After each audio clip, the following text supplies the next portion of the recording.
big deal. To be honest, we have the capability of turning out our equipment. Allows us to do. We can turn out Blu-ray now. We have the ability to turn out copies in Blu-ray of what we do. But since we don't have a Blu-ray player, we wouldn't be able to see it. So. Well, I'll let them know on this for the digital copy. I'll read it directly from the back. It says simple, fast, and portable. Because one of the challenges where people are, do you have to buy it in this version for this player and this player and this player? No. With digital copy, enjoying a portable version of your favorite film has never been easier. Simply transfer the included file to your PC, iPod, or other compatible player, like we have, and get your entertainment fix when you want. No, we saw this. So, okay, I attended the demonstration of this at the EMA in Las Vegas this summer, and it's fairly simple. You know, you basically have to punch in a serial number, and that's about it. It just copies immediately to whatever you want it to copy to. It basically copies faster off of this than you can download something off the internet. Much faster. Yeah. Much faster. That's why they think it's a good deal, because you're going to have, when you're buying one of these things with the loader, first of all, they know you're going to pass the thing around. Once you've downloaded it to your computer for your iPod or your Nano or basically your scan disc, it's there for everybody else to take off the thing too. Well, they said digital rights management's another problem on that one. Oh. Yeah, it's not. It's basically what they do makes it easy to steal. But the tricky part. Okay, but we were talking about question and answer thing. Basically, they asked why not Blu-ray quality in theaters. The Blu-ray Association would like to have Blu-ray quality in theaters, but give an explanation why. Is in front of us we have a 36-inch monitor that we're watching ourselves on at the moment. The camera has a 2.5-inch monitor on it. Right. We'll put it this way: the Blu-ray, we got a motion picture screen that is about 10, it's like 20-foot minimum.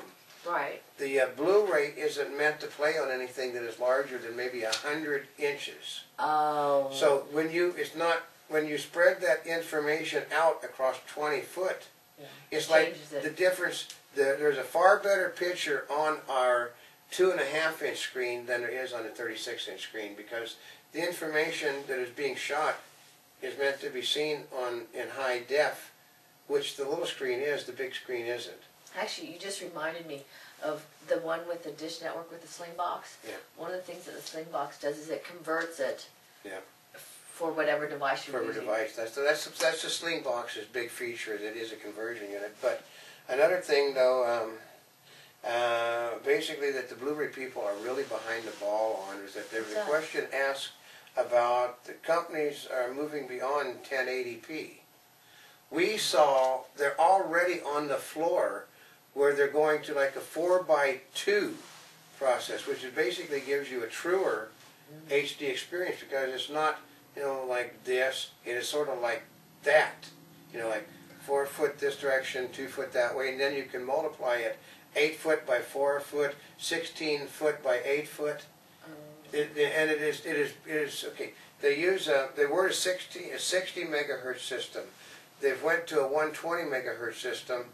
The 4:2 system is a 240 system, which basically is way out of the range. Blu-ray is not designed to play on the new sets that they have available on the floor at the moment. Oh, so maybe you need to check your TV. So they basically, most people aren't going to buy them because they're for what do you want with this thing that basically your high def is going to look horrible on it. Because the high def is not designed for the 240.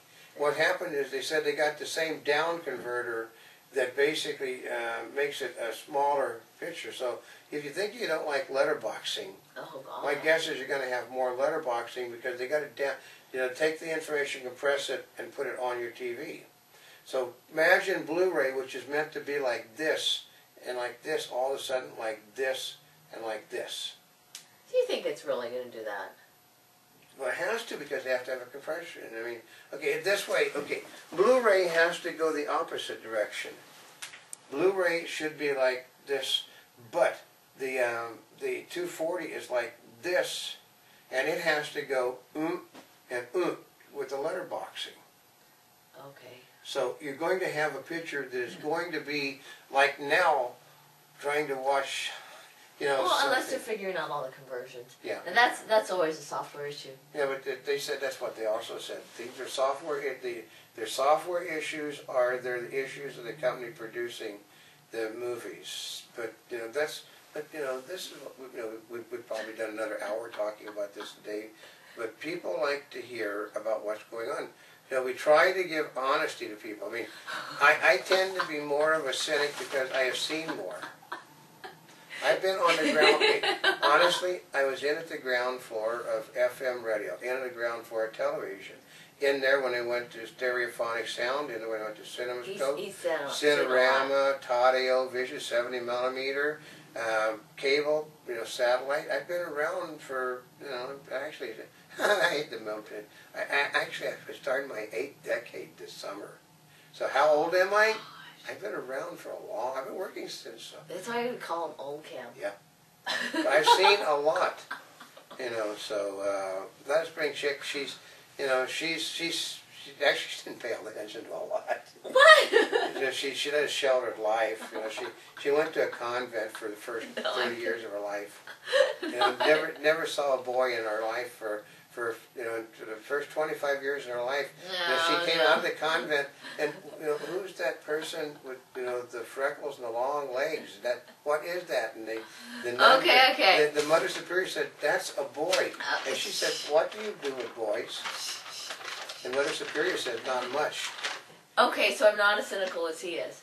Yeah. No, she looks at things through a different rose-colored glasses. No, she looks through things. She looks at what people have to show her, and she listens more.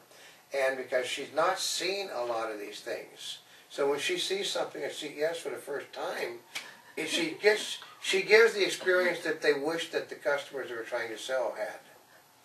So she gives you that experience. I give you the experience of somebody that's got, I have my bad notebook, which sit there, and, which I will draw on the sides figures of things, and so he's got his bad notebook, and I sit there and do it based on everything I saw that day, what I remember from this prompt. I know, but that's what sticks with you. No, last year I got in trouble at one of the press conferences because when they're describing a device, I'm sitting there drawing it, and then I show it. Where did you get our diagram? I said, I just drew it from what you said.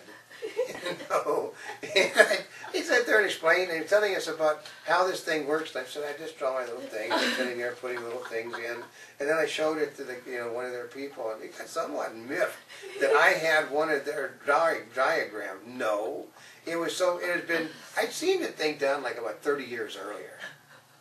So I go back to when recording was done on wires also.